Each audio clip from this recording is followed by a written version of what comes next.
o las que hacen del hombre en las ideologías marxistas una ficha nada más de todo el engranaje, o las que hacen de la seguridad nacional un servidor al Estado, como si el Estado fuera el señor y el hombre el esclavo, cuando es al revés.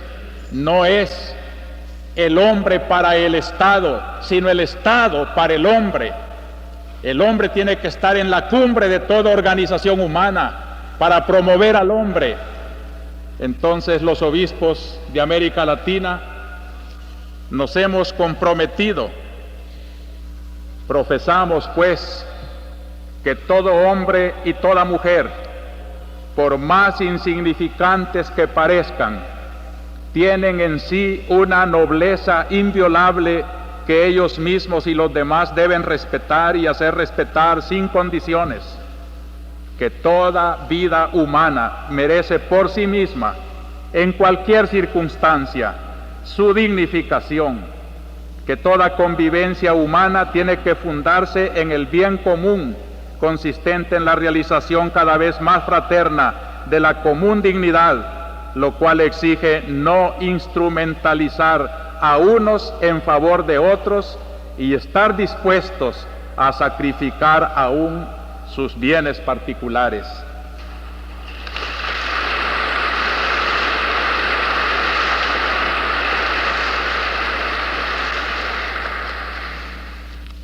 Esta es la base de nuestra sociología, la que aprendimos de Cristo en su Evangelio.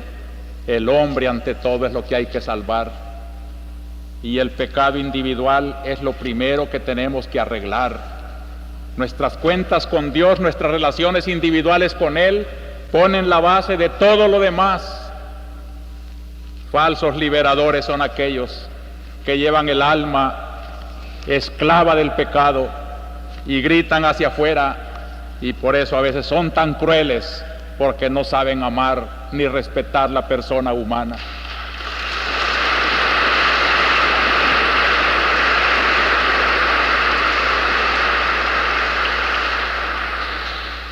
Pero el segundo pensamiento pasa de ese individualismo, diríamos, a lo comunitario.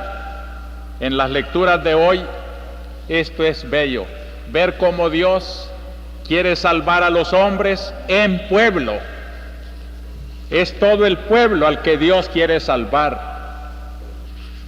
La primera lectura de hoy, los famosos himnos de Isaías, presentan a un Dios hablando con un pueblo.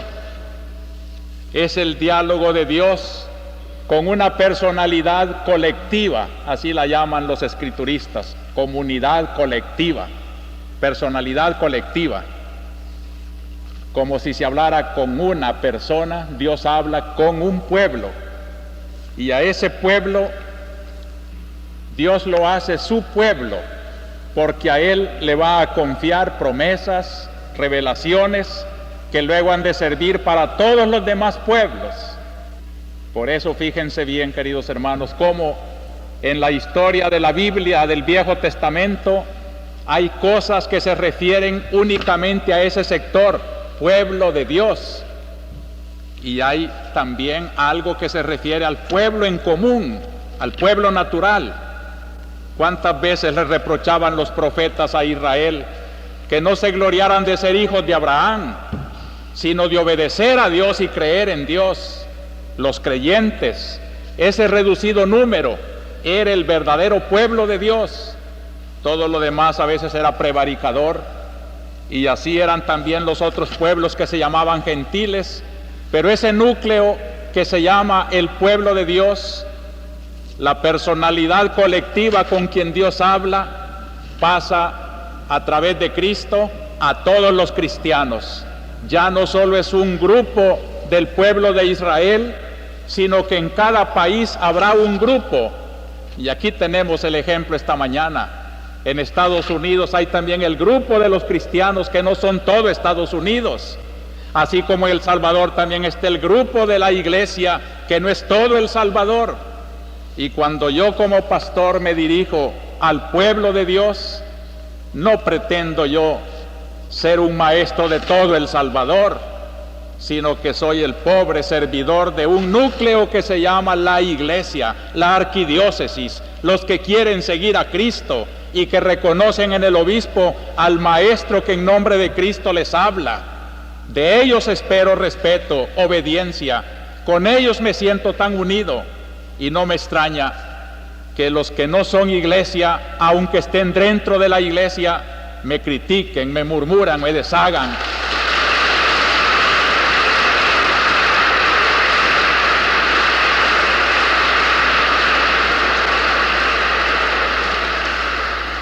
Esos ya no son pueblo de Dios, aún en el Nuevo Testamento, aunque estén bautizados, aunque vengan a misa, si no se unen solidariamente con las enseñanzas exigentes del Evangelio, las aplicaciones concretas de nuestra pastoral. Entonces, hermanos, sepamos distinguir bien para no jugar con ese nombre tan sagrado, el pueblo. Nosotros llamamos al pueblo de Dios como el núcleo de los salvadoreños que creen en Cristo y quieren seguirlo fielmente y se alimentan de su vida, de sus sacramentos, en torno de sus pastores. Este pueblo de Dios va sucediéndose en la historia. ¿Se fijaron qué bellamente ha dicho la primera lectura de hoy? Ustedes se glorían del primer éxodo, cuando yo los saqué de Egipto, cuando atravesaron el desierto, cuántas maravillas se hicieron en aquel recorrido con Moisés. Pero ya no se gloríen de ese pasado, eso ya quedó en la historia. Yo hago nuevas las cosas. Qué frase más bella de Dios. Dios es el que hace nuevas las cosas. Es el Dios que va con la historia. Ahora el éxodo será de otro rumbo, de Babilonia, del destierro. El desierto por donde van a pasar florecerá como jardín, brotarán las aguas, como simbolizando con el paso del perdón de Dios, del pueblo reconciliado con Dios hacia Jerusalén, que ya no es propiamente la esclavitud de Egipto, sino es el destierro de Babilonia. Y así se irá sucediendo la historia. Hoy también El Salvador vive su éxodo propio. Hoy estamos pasando también nosotros la liberación por el desierto, donde cadáveres, donde el dolor angustioso nos va asolando y muchos sufren la tentación de los que caminaban con Moisés y querían volverse y no colaboraban. Es la historia de siempre. Dios quiere salvar al pueblo haciendo nueva la historia. La historia no se repite, aunque el dicho dice la historia se repite. Hay ciertas cosas que aparentemente son repetición. Lo que no se repite son las circunstancias, las coyunturas. Somos testigos en El Salvador. Qué densa nuestra historia, qué variado de un día para otro. Sale uno del Salvador y regresa la semana siguiente y parece que ha cambiado tan rotundamente la historia. No nos estabilicemos en querer juzgar las cosas como las juzgamos una vez. Una cosa sí tengamos firmemente anclada en el alma: la fe en Jesucristo, el Dios de la historia. Ese sí no cambia, pero Él tiene como la complacencia de cambiar la historia, jugar con la historia. Hago nuevas las cosas. La gracia del cristiano entonces está en no estabilizarse en tradiciones que ya no se pueden sostener, sino en aplicar esa tradición eterna de Cristo a las realidades presentes. Los cambios en la iglesia, queridos hermanos, sobre todo los que hemos sido formados en otras épocas, en otros sistemas, tenemos que tener y pedirle al Señor esa gracia de sabernos adaptar sin traicionar nuestra fe, ser comprensivos con la hora de hoy. Dios hace nuevas las cosas y por eso corregía a los israelitas, porque se alegraban del primer éxodo y no pensaban que Dios estaba haciendo ya maravillas en un segundo éxodo, y las haría muchos mayores en la era cristiana, como las vamos viendo nosotros. La historia no perecerá, la lleva Dios. Por eso digo que en la medida en que los proyectos históricos traten de reflejar el proyecto eterno de Dios, en esa medida se van haciendo reflejos del reino de Dios. Y este es el trabajo de la Iglesia. Por eso ella, pueblo de Dios en la historia, no se instala en ningún sistema social, en ninguna organización política, en ningún partido. La Iglesia no se deja cazar por ninguna de esas fuerzas, porque ella es la peregrina eterna de la historia y va señalando a todos los momentos históricos lo que sí refleja el reino de Dios y lo que no refleja el reino de Dios. Ella es servidora del reino de Dios.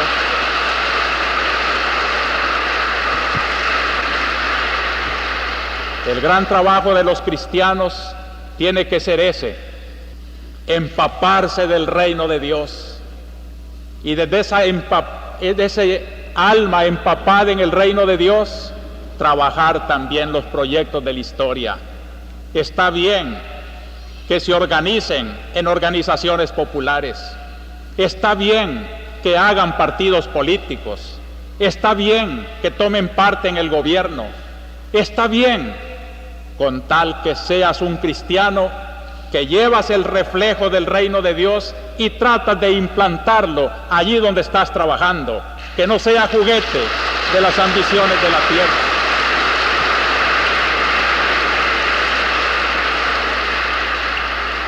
Y este es el gran deber de los hombres de hoy. Y queridos cristianos, siempre les he dicho y lo repetiré, de aquí, del grupo cristiano, del pueblo de Dios, tienen que salir los hombres que van a ser los verdaderos liberadores de nuestro pueblo.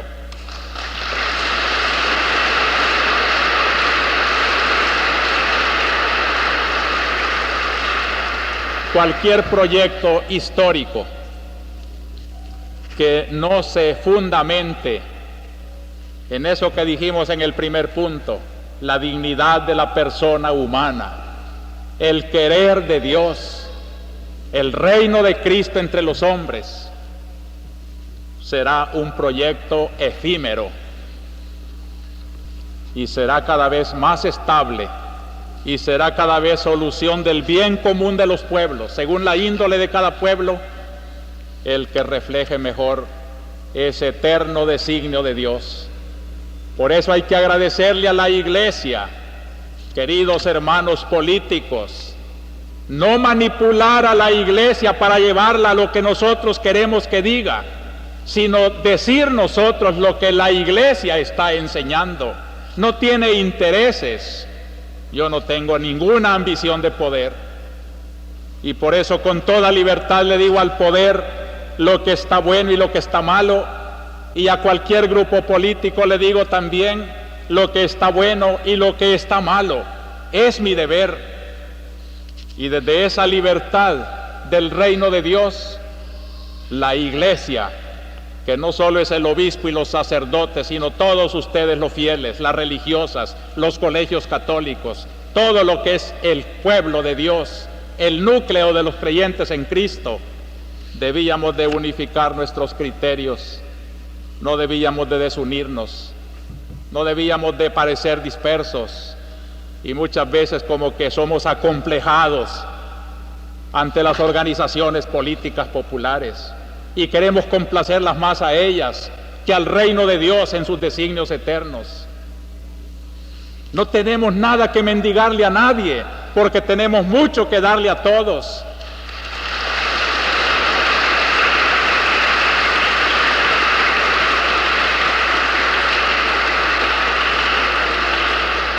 Y esto no es soberbia, sino la humildad agradecida del que ha recibido de Dios una revelación para comunicarla a los demás.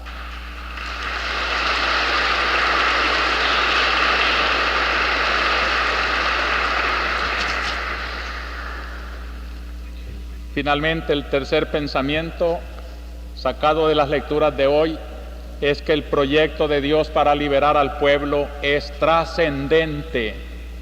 La trascendencia le da a la liberación su dimensión verdadera y definitiva. Yo creo que hasta repito demasiado esta idea, pero no me cansaré de hacerlo, porque corremos mucho el peligro de querer salir de las situaciones inmediatas con resoluciones inmediatas y nos olvidamos que los inmediatismos pueden ser parches, pero no soluciones verdaderas. La solución verdadera tiene que encajar en el proyecto definitivo de Dios.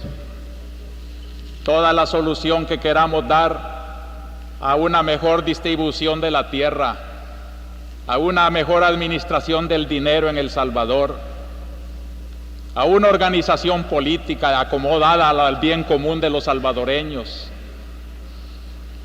tendrá que buscarse siempre en el conjunto de la liberación definitiva.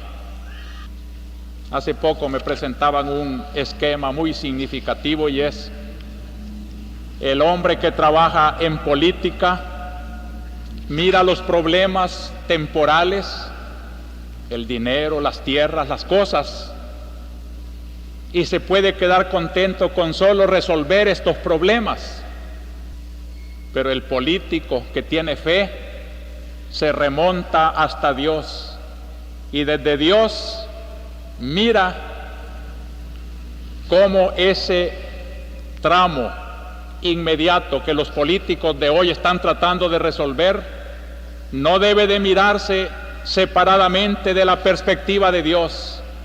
Desde el principio al fin en la historia, Dios lleva un proyecto y la solución hay que acomodarla a esa perspectiva de Dios para que sea eficaz. Y según esa perspectiva de Dios, como aparece en las palabras de hoy que se han leído en la Biblia, en primer lugar, reconocer que Dios es el protagonista de la historia. En segundo lugar, hay que partir de la redención del pecado. Y en tercer lugar, no descartar a Cristo, que es el camino y la meta de la verdadera liberación. Así está en las lecturas de hoy, y este es el proyecto que durante toda la Cuaresma hemos venido estudiando. Hoy aparece claro cómo es Dios el que toma la iniciativa. El pueblo que yo formé, dice en la primera lectura Dios. Es el Dios hablando con Israel: yo te escogí, tu historia te la voy haciendo yo. Hermoso el momento en que el hombre comprende que no es más que un instrumento de Dios. Tanto vive cuanto Dios quiere que viva, tanto puede cuanto Dios quiere que pueda, tanta inteligencia tiene solo la que Dios le ha dado. Poner todas esas limitaciones en las manos de Dios, reconocer que sin Dios no se puede hacer nada. De allí, queridos hermanos, que un sentido trascendente de esta hora en El Salvador es orar mucho, muy unidos con Dios. Y hay gente que está trabajando por la liberación, uniéndose con Dios. El otro día que hablábamos un problema de un refugio, que no confundan el refugio con un cuartel. El refugio es para gente que viene con miedo y viene huyendo y se esconde. Pero es que hay muchos organizados y no podemos estar de balde, tenemos que trabajar. Bueno, pues vayan a trabajar, búsquense un cuartel donde hacerlo. Pero el refugio es el lugar donde también trabajan los enfermos. Aquel padre de familia con su mujer enferma y sus niños que no podían, los querían mandar a ocupar una iglesia. ¿Y cómo va a ir si está enfermo? Que ofrezca su dolor, que ofrezca su enfermedad, eso tiene valor, pero cuando se pierde de vista la trascendencia de la lucha, todo se hace consistir en cosas que a veces son hasta erróneas. Ojalá todos los que trabajan hoy por la liberación del pueblo supieran que sin Dios no se puede hacer nada y que con Dios hasta lo más inútil es un trabajo cuando se hace con buena voluntad.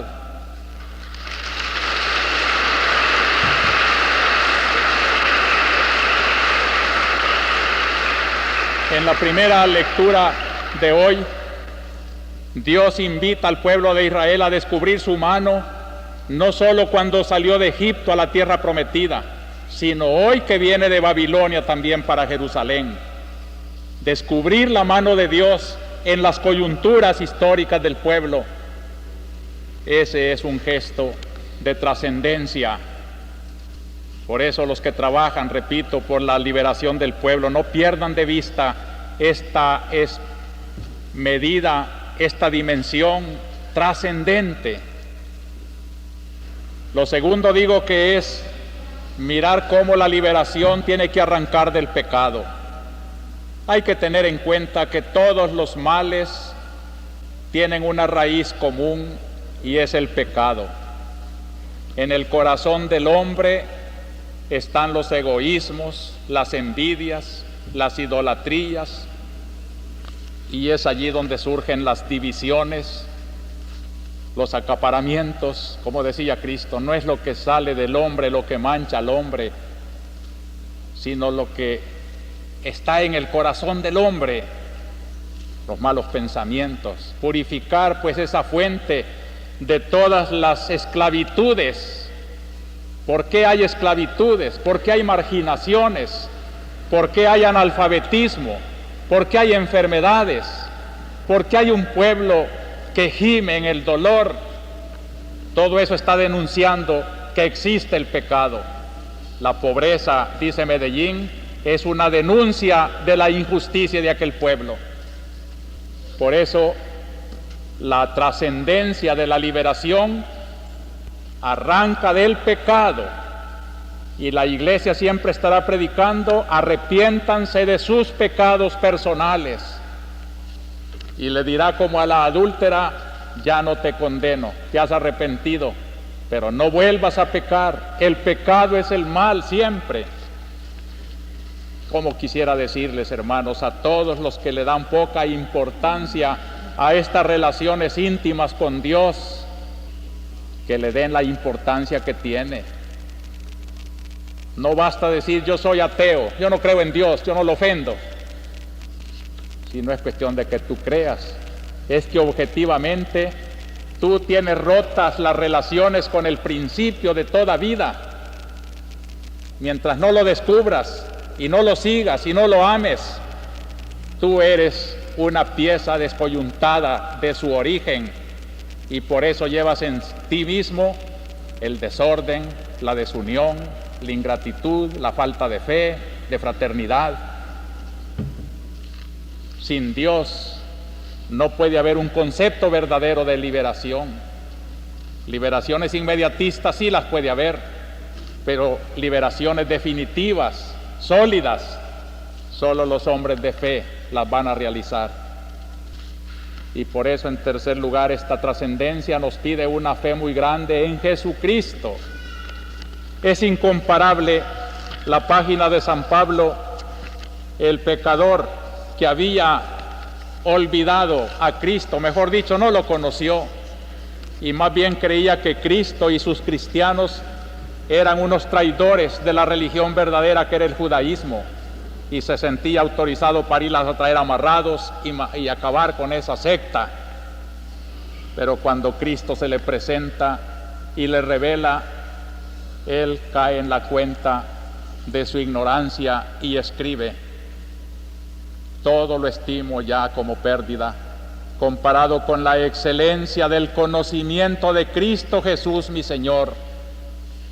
Qué gratitud la de un pecador cuando dice: no te conocía, Señor, ahora sí ya te conozco, y ahora todo lo demás me parece inútil en comparación de la excelencia de conocerte a ti, mi Señor. Por Él lo perdí todo, y todo lo estimo basura, con tal de ganar a Cristo y existir en Él, no con una justicia mía, sino con la que viene de la fe en Cristo. Esta es la trascendencia. Hay muchos que quieren una justicia mía, una justicia de hombres. No trascienden. No es esa la que me salva, dice San Pablo. Es la justicia que viene por la fe de Cristo mi Señor. ¿Y cómo es Cristo justicia del hombre? Dice, para conocerlo a Él y la fuerza de su resurrección y la comunión con sus padecimientos, muriendo su misma muerte, para llegar un día a la resurrección de entre los muertos. Ven cómo la vida recobra todo su sentido y el sufrimiento ya es una comunión con el Cristo que sufre, y la muerte es una comunión con la muerte que redimió al mundo. ¿Quién puede sentirse inútil ante este tesoro del que ha encontrado a Cristo, que le da sentido a la enfermedad, al dolor, a la opresión, a la tortura, a la marginación? No está vencido nadie, aunque lo pongan bajo la bota de la opresión y de la represión. El que cree en Cristo sabe que es un vencedor y que la victoria definitiva será de la verdad y de la justicia.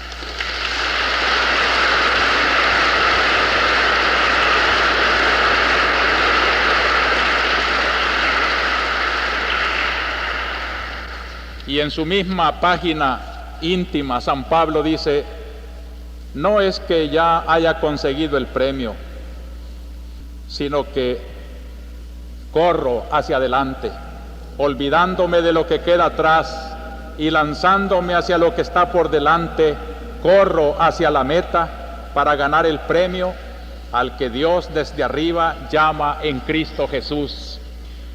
Esta es la trascendencia, una meta hacia la cual queremos empujar toda nuestra liberación, una meta que es alegría definitiva de todos los hombres. Hermanos, esta es la liberación que nuestra iglesia tiene que vivir y predicar. Le hemos aprendido en la palabra de Dios ya en vísperas de la Semana Santa, y vamos a entrar en esa Semana Santa a constituirnos más iglesia, más pueblo de Dios. Hablo en este momento a mis queridos sacerdotes, a las comunidades religiosas, a las comunidades cristianas, a todo aquello que se llama la iglesia, el pueblo de Dios, el núcleo de los creyentes, para que desde aquí, desde nuestro núcleo de creyentes, tengamos fuerza, como Dios se la dio a Israel, para iluminar a todos los otros pueblos, para iluminar y sancionar aquello que no está bueno, y para animar a todo aquello que está bueno. Por eso en este momento de mi homilía, yo me refiero al quehacer de nuestra iglesia, invitando a todos los protagonistas de la iglesia a que la hagamos verdaderamente un motor de la liberación, tal como el proyecto de Dios lo quiere. Lo primero que les anuncio hoy, pues, es que ya el próximo domingo estamos en la Semana Santa, y por las circunstancias especiales la vamos a celebrar aquí en esta basílica. A las 8 de la mañana, pues el próximo domingo tendremos la bendición de las palmas. Vamos a procurar combinar con la iglesia del Calvario. En ese caso, les voy a suplicar que hacia las 7:30 estén en el Calvario, donde vamos a bendecir las palmas, y de allá traeremos la procesión que significa aquella entrada triunfal de Cristo en Jerusalén para celebrar la llegada de la basílica, la misa del Domingo de Ramos. Los demás actos aparecerán en el programa. Son principalmente el Jueves Santo, con la bendición de los óleos a las 10 de la mañana, pero ya lo anunciaremos todo esto el próximo domingo. Solo quiero decirles desde ahora que quisiéramos darle a nuestro Vía Crucis del Viernes Santo todo el sentido de desagravio, de denuncia, de solidaridad que debe de ser el cristiano meditando en la pasión de Cristo, en un pueblo que va también con su cruz a cuestas. El próximo domingo daremos datos para esta celebración de un gran Via Crucis que sea de veras solidario con el Via Crucis de nuestro pueblo. Por las comunidades, ya me referí el domingo pasado a las fiestas de San José, que resultaron muy piadosas en San José de la Montaña, en los seminarios que están bajo su título, en San José Cortés, en San José Villanueva, en el Colegio Cristóbal Colón dirigido por los padres josefinos y en el Externado San José. En Aguilares también celebramos el 3er aniversario del asesinato del Padre Grande. Que trato de mantenerme unido con Dios. No sería yo más que lo que dice San Pablo, una lata que suena. No me consideren juez o enemigo. Soy simplemente el pastor, el hermano, el amigo de este pueblo. Resucitaste en tu pueblo, siendo la voz de los pobres.